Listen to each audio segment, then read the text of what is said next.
revivemos os acontecimentos de uma semana passada há quase 2000 anos.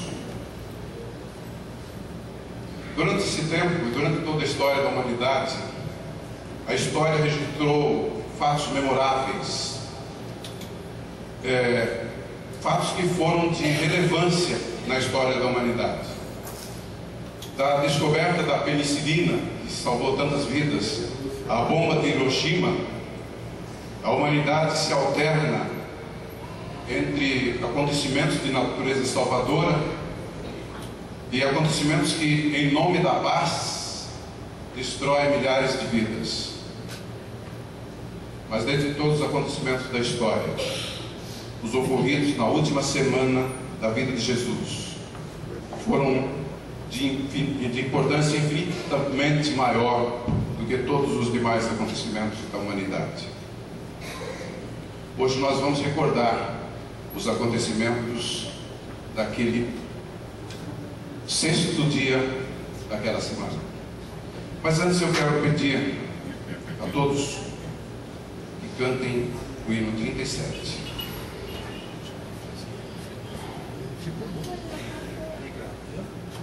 Cantem com o coração, meditando em cada palavra, cada frase, para que nós possamos buscar assim a presença do Espírito Santo para o que vamos ouvir nesta noite.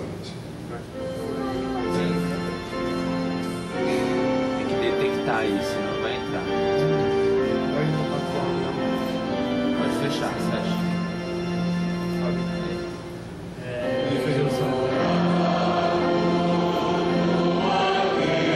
Ó Jesus, fizeste assim.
Dia daquela semana, no domingo, dia 9 de Nissan, aconteceu a entrada triunfal de Jesus em Jerusalém. Nesse dia ele visitou o templo e voltou para Betânia. Parece que Jesus sempre voltava para Betânia, onde ele podia descansar na casa de amigos. No segundo dia da semana, Segunda-feira, 10 de Nissan, ele encontrou aquela figueira que não produzia frutos e a figueira secou-se. Aconteceu a segunda purificação do templo. Houve curas naquele dia e Jesus voltou para descansar em Betânia. Na terça-feira, 11 de Nissan. Nissan era aquele mês do calendário hebraico. Último dia no templo. Encontra com os gregos que queriam conhecer Jesus. Jesus anuncia a sua segunda vinda. E Judas fecha o acordo da traição. Na quarta-feira, 12 de Nissan, Jesus esteve em retiro silencioso com seus discípulos. Na quinta-feira, dia 13, preparativos para a Páscoa. A ceia do Senhor aconteceu naquele dia.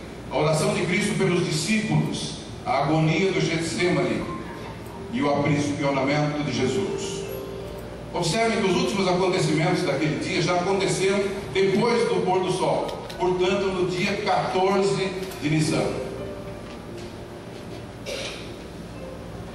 Conforme a orientação do Senhor, a morte do Cordeiro Pascual, aquele que lembrava a saída do povo, o libertamento do povo da terra do Egito, ele era sacrificado no 14º dia de Nissan.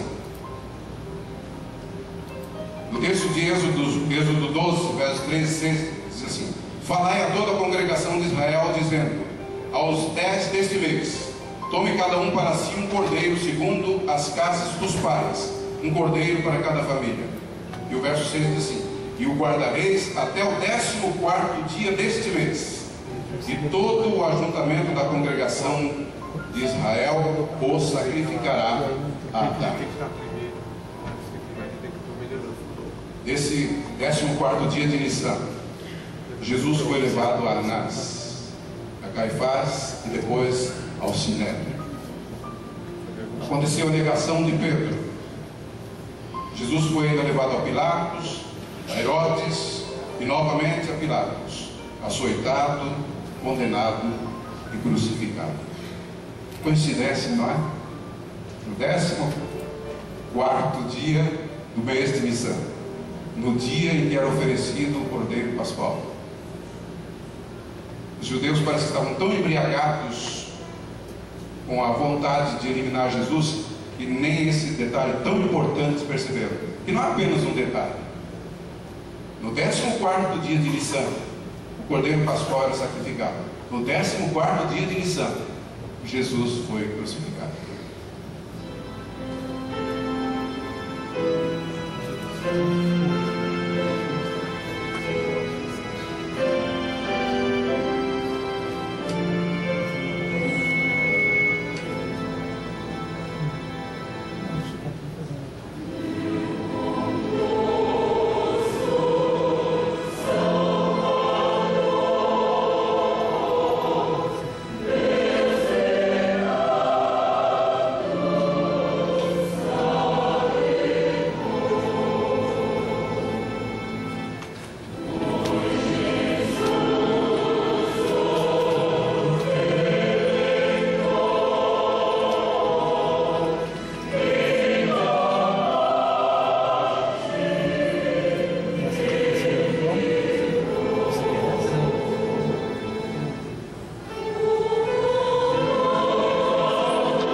seu livro O Julgamento, o escritor tcheco Franz Kafka escreveu sobre um caixa de banco chamado José K., que foi preso, condenado e executado por acusações que nunca lhe foram explicadas.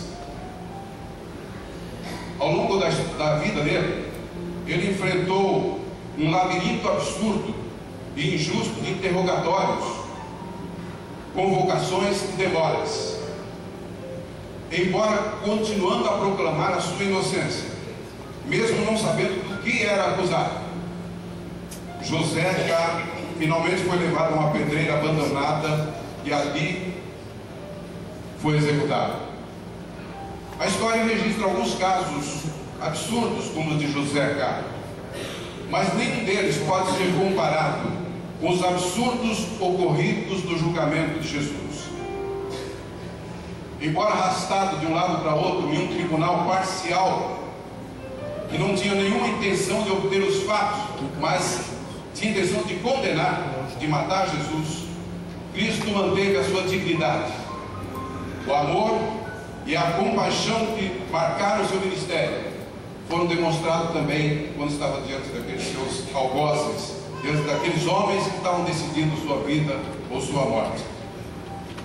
Embora fosse uma farsa, esse julgamento revela o que a humanidade caída é capaz de fazer. Mesmo estando diante de um amor imenso, de um amor tão grande, tão incondicional, como demonstrado por Jesus em todos os momentos da sua vida. Na verdade, quando a gente lê a história, a gente percebe que parece que quase todo mundo queria a morte de Jesus, com exceção dos seus seguidores, com exceção dos que não desertaram, não é? Porque os seguidores de Jesus eram muito mais do que aqueles que estavam perto dele naquele momento difícil.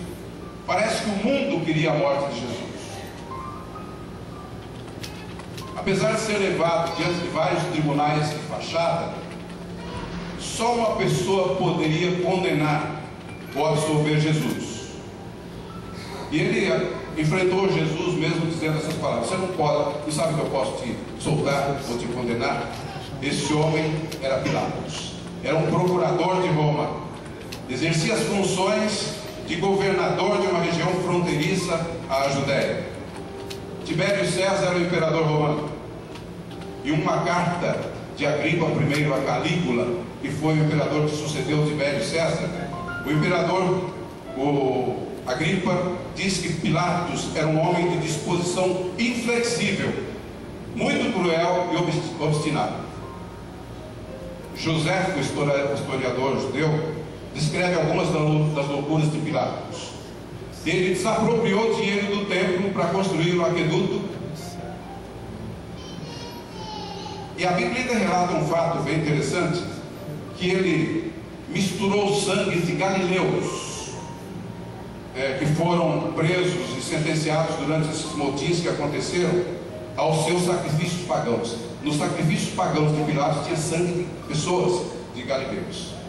Pilatos era implacável com tumultos e motins e fazia qualquer coisa para manter os judeus perturbadores sob disciplina. Essa é uma descrição interessante de quem era Pilatos. Mas quando Jesus foi levado a Pilatos, ele portou-se com dignidade tal que impressionou aquele duro romano. Pilatos estava convencido de que Jesus era inocente, e por 3 vezes ele declarou: este homem é inocente. A primeira vez foi no primeiro contato, no primeiro interrogatório que ele fez com Jesus. Depois de interrogá-lo, Pilatos disse: não vejo neste homem crime algum. Lucas 23, verso 4. A segunda vez, para se ver livre de fazer o que não queria, ele aproveitou o fato de ser governador de uma província adjacente à Judéia, e que tinha Herodes como procurador, e mandou o prisioneiro para Herodes. Apesar de mal como era Herodes, ele não quis também pronunciar nenhuma sentença sobre Jesus, e mandou de volta a Pilatos. Pilatos mais uma vez declarou: nada verifiquei nele dos crimes que o acusares, nem tampouco Herodes, tanto que me mandou de volta. Está subindo forte. Pela terceira vez, quando afirmou que não havia crime nenhum contra Jesus, e a multidão explodiu em gritos de crucificam, crucificam, Pilatos afirmou pela terceira vez: que mal fez ele que pudesse condená-lo à morte? Interessante uma coisa: Pilatos não pertencia ao povo judeu. Quase todas aquelas pessoas que estavam julgando e condenando antecipadamente Jesus eram do seu povo, aquela sua família especial, aquela casa de Deus especial por quem tinha Jesus vindo morrer. Quem mais se perturbou com o fato de ter que condenar Jesus foi o próprio Pilatos, o endurecido procurador romano. Parece que ali, daquelas pessoas, era o único que não queria que Jesus fosse morto. Na verdade, Pilatos queria inocentar Jesus, porque acreditava que ele era inocente. Quando ele mandou a Herodes, ele queria ficar livre da pressão da multidão e de fazer o que ele não tinha vontade de fazer. Quando Jesus voltou, Herodes não havia ousado condená-lo. Para fazer o jogo da multidão, Pilatos pensou em apenas castigá-lo. Talvez ele aplacasse aí a ira do povo. E disse: depois de castigá-lo, vou soltá-lo. Ora, as incoerências de Pilatos. Se ele era inocente e não havia nele crime algum, então por que castigá-lo? Na terceira tentativa, Pilatos tentou uma cartada que para ele não falharia: trocar Jesus por Barrabás. Por quê? Por que pedir a morte de Jesus? Se ele, o governador romano, com toda a sua sagacidade, com toda a sua vivência com esse mundo terrível, não conseguia detectar nenhum crime em Jesus, então Pilatos tentou uma cartada decisiva: é claro que o povo vai escolher Barrabás para ser crucificado. É claro que o povo vai libertar Jesus. Mas qual não foi a sua decepção quando o povo gritou novamente com todas as suas forças: nós queremos Barrabás, crucifica Jesus. Que farei de Jesus chamado Cristo? Crucifica-o, crucifica-o, crucifica-o. Por fim, Pilatos quis tornar pública a sua inocência.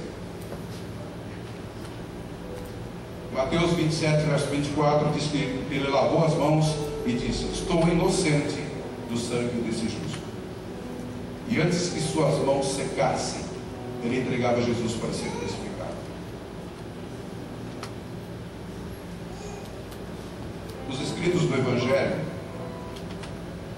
depois de narrarem com certos pormenores os momentos dos sofrimentos e humilhações por que Jesus passou, e falar do grito histérico da multidão sedenta de sangue, são bastante resumidos quanto à crucificação. Diz apenas assim: e o levaram para ser crucificado, e chegando ao lugar chamado Gólgota, deram-lhe uma mistura de vinho com mirra, e ali o crucificaram.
palavras maravilhosas sobre esse acontecimento histórico. Minhas palavras não poderiam dizer nada parecido com esse texto. Por isso eu copiei esse texto e eu queria que vocês me acompanhassem na leitura dele. Como substituto e penhor do homem, a iniquidade dos homens foi posta sobre Cristo. Foi contado como transgressor, a fim de redimi-los da maldição da lei. A culpa de cada descendente de Adão, em todos os séculos, pesava-lhe sobre o coração. E a ira de Deus e a terrível manifestação de seu desagrado por causa da iniquidade encheram de consternação a alma de seu filho. O afastamento do semblante divino do Salvador, nessa hora de suprema angústia, penetrou-lhe o coração como uma dor que nunca poderá ser bem compreendida pelo homem. Toda dor suportada pelo Filho de Deus sobre a cruz, as gotas de sangue corriam de sua fronte, suas mãos e pés, as convulsões de agonia que sacudiam o seu corpo, e a indescritível angústia que enchia sua alma quando o Pai ocultou dele a face. Falam ao homem dizendo: foi por amor de ti que o Filho de Deus consentiu em levar sobre ele esses odiosos crimes. Por ti ele rompeu o domínio da morte e abriu os portões do paraíso e da vida imortal. Aquele que acalmou as encapeladas ondas pela sua palavra e andou sobre as espumejantes vagas, que fez demônios tremerem e a doença fugir a seu toque, que chamou os mortos à vida e abriu os olhos dos cegos, ofereceu-se a si mesmo sobre a cruz como o último sacrifício pelo homem. Ele, o portador de pecados, suportou uma punição judicial pela iniquidade e tornou-se ele mesmo pecado pelo homem. Satanás, com suas cruéis tentações, torturava o coração de Jesus. O pecado tão odioso à sua vista foi amontoado sobre ele, até que sucumbiu sob o seu peso. Não admira que sua humanidade tenha vacilado nessa hora tremenda. Com espanto, os anjos presenciaram a desesperada agonia do Filho de Deus, tão maior do que a dor física, e esta mal era sentida por ele. Os anjos do céu cobriram o rosto do terrível espetáculo. A natureza inanimada exprimiu sua simpatia para com seu insultado e moribundo autor. O sol recusou contemplar a espantosa cena. Seus raios plenos, brilhantes, iluminavam a terra ao meio-dia, quando de súbito pareceu apagar-se. Completa escuridão, qual um sudário, envolveu a cruz e seus arredores. As trevas se estenderam por 3 horas inteiras. A hora nona, ergueu-se a terrível treva de sobre o povo, mas como um manto continuava a envolver o Salvador. Os furiosos relâmpagos pareciam dirigidos contra aquele que pendia da cruz. Então Jesus exclamou com grande voz, dizendo: Eloí, Eloí, lama sabachthani, e traduzido é: Deus meu, por que me desamparaste? Em silêncio o povo aguardava o fim da terrível cena. Outra vez o sol brilhara, mas a cruz continuava circundada de trevas. De repente ergueu-se de sobre a cruz a sombra, e em tons claros, como de trombeta, que pareciam ressoar por toda a criação, bradou Jesus: está consumado. Pai, nas tuas mãos entrego o meu espírito. Uma luz envolveu a cruz, e a face do Salvador brilhou com uma glória semelhante à do sol. Pendendo então a cabeça sobre o peito, expirou.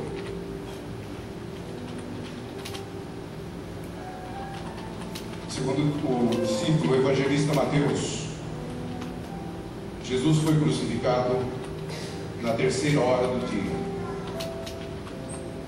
9 horas da manhã. Mateus 15, verso 25. E que da hora sexta até a hora nona houve trevas sobre a terra. Na hora nona rasgou-se o véu do templo, dando por encerrado o antigo concerto e as cerimônias simbólicas que apontavam para Jesus. Foram 6 horas de intenso sofrimento, da terceira hora até a nona hora. 6 horas pendurado na cruz. O preço dos nossos pecados sobre o inocente Filho de Deus. A agonia do castigo eterno, o afastamento do Pai, as dores físicas e espirituais, as dores da alma. O verso 46 diz assim: então Jesus clamou em alta voz: Pai, nas tuas mãos entrego o meu espírito. E dito isto, expirou. João, o discípulo amado, anotou uma palavra de Jesus: tetelesmai. É uma palavra forte, significa está consumado.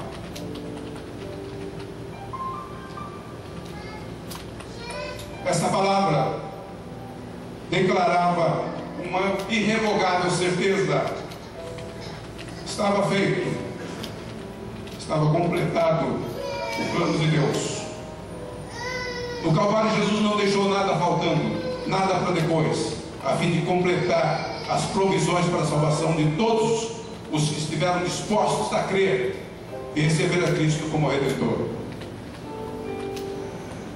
E essa provisão era para salvar todos os homens, todos os que desejam, todos os que desejaram e que vão desejar a vida nele. Isto é autoridade, isto é amor universal, isto é graça em sua aplicação absolutamente eficaz. Esse prato está consumado, está feito, está realizado. Mas uma pergunta não veio à cabeça de vocês muitas vezes: por que Jesus morreu? Quem foi que matou Jesus? Os judeus, nos momentos da cruz, eles provocaram Jesus com uma expressão bastante interessante: salvou os outros e não pode salvar-se a si mesmo. A zombaria dos judeus implicava uma verdade profunda: salvou os outros e não pode salvar-se a si mesmo. Não, na verdade Jesus não podia realmente fazer isso. O seu amor era demasiado grande para escolher a opção de salvar-se a si mesmo. Cristo não podia fazer as duas coisas. Salvar-se a si mesmo implicava em entregar a humanidade, toda a humanidade, à destruição eterna. Jesus não podia salvar a humanidade e salvar-se a si. Ele podia salvar-se a si mesmo? Podia, mas entregava toda a humanidade à destruição. Então ele preferiu salvar a humanidade e entregar-se a si mesmo para sofrer o castigo da morte eterna. Embora Jesus tivesse sido levado à morte pelos pecados humanos, é interessante que Jesus não morreu como mártir. Pelo contrário, ele foi à cruz espontaneamente, deliberadamente. Ele predisse muitas vezes seus sofrimentos e sua morte.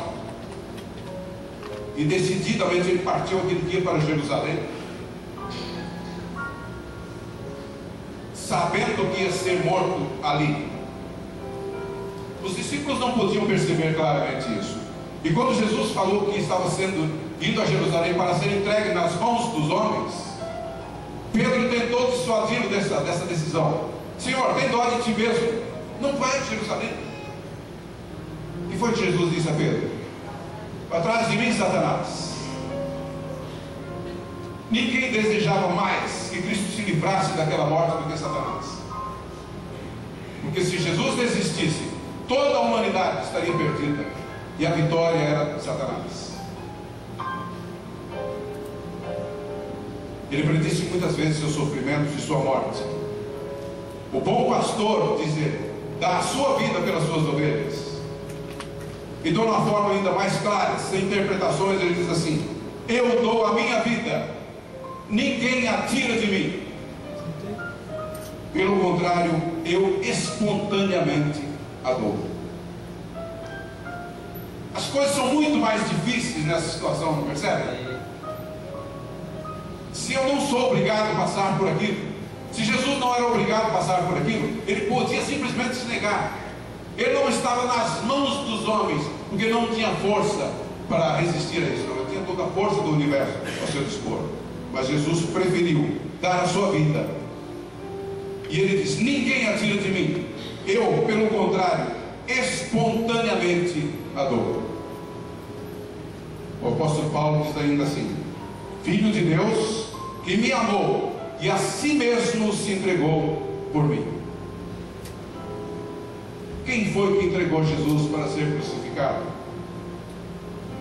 Não foi Judas por dinheiro, não foi Pilatos por temor, não foram os judeus por inveja, mas foi o Pai por amor. Nas palavras Pai, perdoe-lhes, há um eco universal que chega a nós hoje e chegará à última criatura que viver sobre a terra. Pai, perdoa-lhes, porque não sabem o que fazem.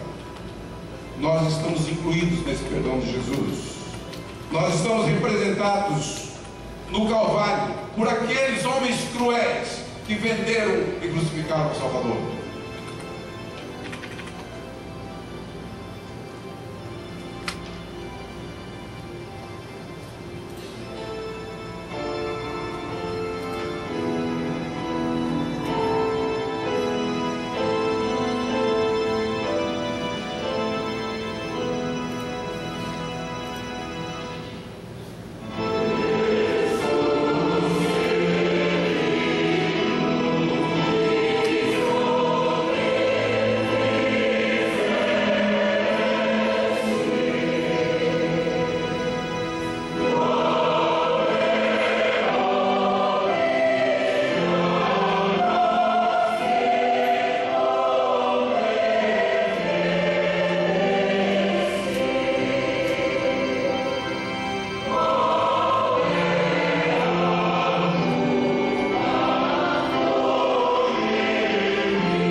Será que esse tão grande sacrifício foi em vão para você?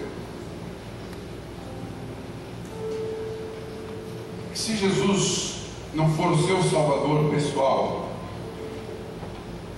do que adianta para você ele ser Salvador do mundo inteiro, se ele não é o seu Salvador? Quantas vezes talvez você tenha andado distante de Jesus. Você que é membro da igreja há tantos anos, e como se esse fato de ser membro da igreja pudesse resolver o seu problema com Deus. Queridos, nós precisamos desesperadamente de Jesus. Muitas vezes são feitos apelos e as pessoas vêm aqui à frente e choram. Jesus contou uma parábola interessante do filho pródigo. Ele foi, dilapidou a fortuna do seu pai, ele se afundou de todas as espécies, moral, financeiramente, de todo jeito, ele se afundou no abismo. Mas ele lembrou-se de uma coisa: levantar-me-ei e irei ter com quem? Com meu pai. Mas na frente tem um verso igualmente importante que diz assim: levantou-se e foi. Quantas vezes nós vamos dizer: levantar-me-ei e vou ter com meu pai, e continuaremos sentados ao lado dos porcos? Quantas vezes nós vamos fazer isso, irmãos? Queridos jovens, quantas vezes nós vamos vir aqui à frente dizer: levantar-me-ei, irei ter com meu pai? E quantas vezes nós vamos dizer isso sem nenhuma vez dizer: levantou-se e foi? Todos nós estamos convidados a participar do que o Senhor tem preparado para nós.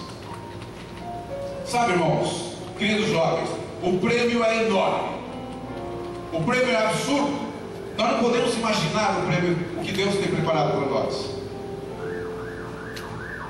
Mas o castigo também é absurdo. A nossa religião, o nosso amor a Deus não deve ser por causa do medo. Mas saibam todos, como disse o apóstolo Paulo: como escaparemos nós se não atentarmos para uma tão grande salvação? O pai está chamando todos os dias. O filho não sabia se o pai o estava esperando, mas o pai estava todos os dias lá, à porta da tenda, olhando para o caminho, esperando que um dia o filho se colocasse naquela trilha. E quando de longe o filho apareceu, ele não esperou o filho chegar. Ele não deu uma bronca no filho. Não, ele correu ao encontro. O velho pai correu ao encontro do filho, abraçou, mandou trazer roupas novas rápido, que ninguém veja a situação dele. Colocou o anel em seu dedo, anel de família. O pai está esperando. Nosso Pai Celestial faz o mesmo com todos nós. Querido jovem que tem pensado inúmeras vezes em levantar-se e ir ter com o pai, está na hora de ir ter com o pai. Está na hora de levantar-se e ir. Em nome de Jesus, não deixe para amanhã. Ninguém sabe, ninguém pode acrescentar um dia à sua existência, nem 1 centímetro, nem a sua altura. Não foi assim que Jesus disse? Nós não sabemos o que nos espera amanhã. Hoje é o dia aceitável. Que o Senhor nos abençoe, para que não fiquemos a vida inteira dizendo que vamos ter com o Pai, para que tomemos a atitude de levantarmos e irmos. Às vezes essas palavras são para você, querido irmão, que há 50 anos é membro da igreja, que talvez tenha cargos importantes na igreja. Talvez essas palavras sejam também para você. Levante-se e vá ter com o Pai. Com toda certeza Ele estará esperando por você. Que Deus nos abençoe. Amém.